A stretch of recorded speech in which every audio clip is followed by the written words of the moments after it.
There is something that has happened to you more times than you could realistically keep track of.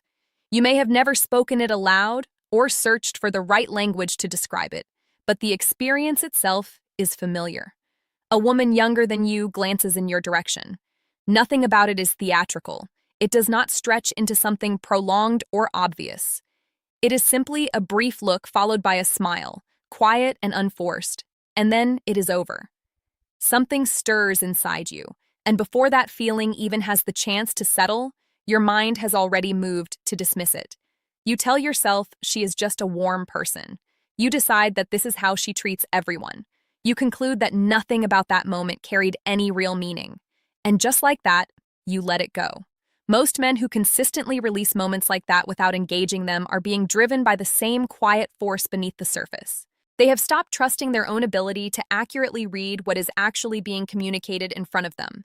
And that loss of trust did not arrive suddenly.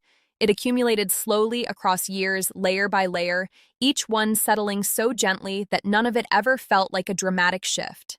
Over that time, a steady undercurrent of messaging was shaping the story you carry about yourself. Attraction is something tethered to youth. As a man gets older, the idea that he registers meaningfully on that wavelength starts to feel less and less plausible. If a younger woman directs her attention toward him, there must be a simpler explanation, something incidental that does not warrant a second thought. Over time, those external messages stopped needing to come from outside. They moved inward.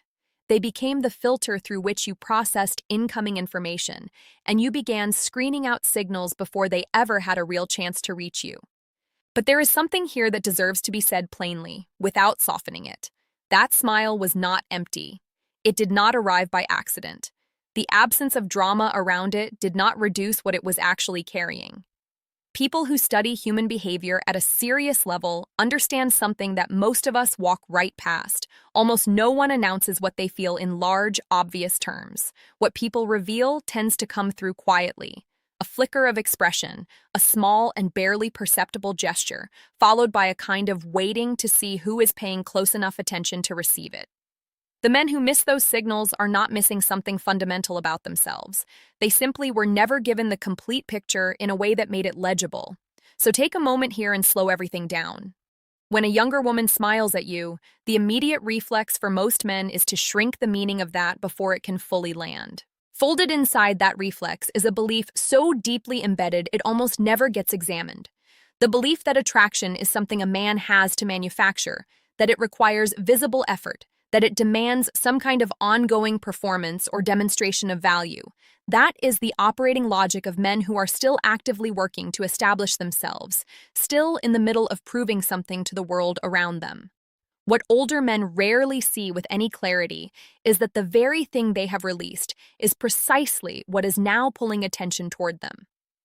You are no longer working to prove your worth to the people in the room. You are not quietly scanning faces to measure how you are being received. You are not reshaping yourself in small ways to match what you imagine others need from you. You are simply there, fully, without any underlying agenda driving your presence. And something real takes hold in that. Genuine confidence does not announce itself. It does not have to. People feel it register inside them before they can put words to what they are picking up on. The way you carry yourself across a room, the ease in how you move through space, the absence of any urgency in the way you engage with the world around you. All of that is transmitting something before a single word has passed between you. So when a smile finds you in an ordinary moment, in a corridor or a cafe or the middle of an unremarkable afternoon, what set it in motion usually operated well beneath the level of conscious decision on her part. Her mind did not engineer it. Her nervous system moved first, reading something and responding to it before her reasoning had any opportunity to weigh in. The smile was not a deliberate choice. It simply happened.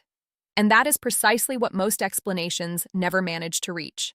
People say confidence is attractive, and then they stop there as though that is a sufficient answer. But that explanation is only grazing the surface. What she is actually responding to runs considerably deeper than a word like confidence tends to capture.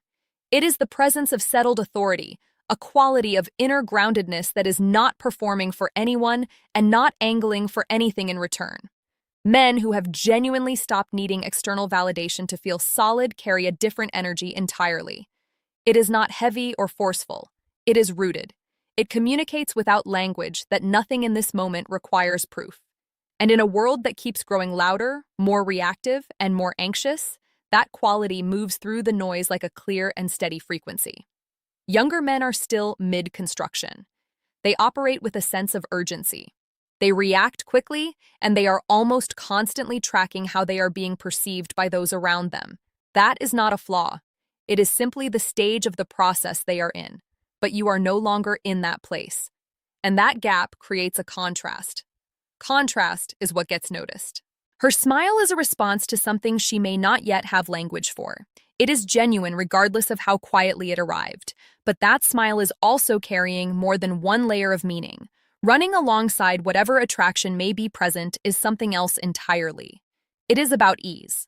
Not a safety that needs to be explained or made explicit, but a kind of emotional steadiness that people sense without needing to think their way toward it. You are not maneuvering the interaction. You are not pushing anything forward.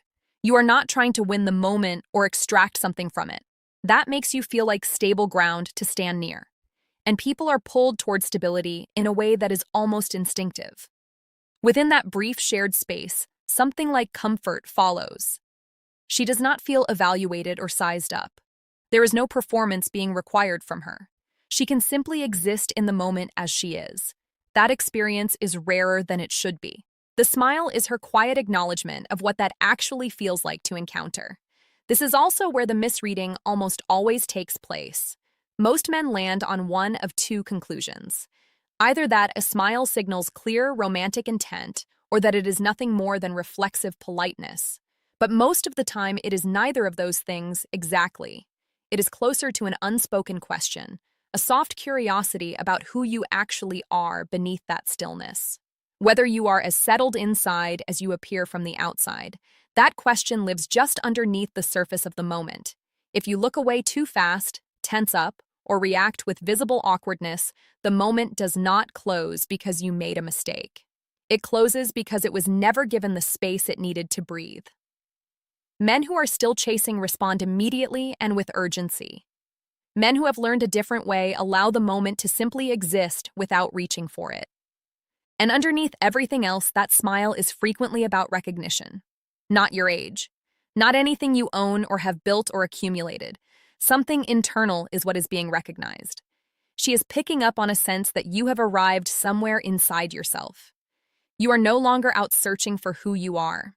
That search has ended. You have chosen yourself. And that choice radiates outward as a quality of presence that requires no words to make itself felt. What makes all of this quietly remarkable is that most men at this stage of life have no idea this shift has even happened inside them. You still carry the older memory of when being noticed demanded effort and strategy, when attention was something you earned through what you were willing to visibly do. So when it arrives now without any of that, without you having done a single thing to produce it, you do not receive it. You question it. But that doubt is not humility. It is an old story about who you are, one that no longer fits the person you have actually become. If any part of this landed somewhere true for you, pass it along to someone who is ready to hear it.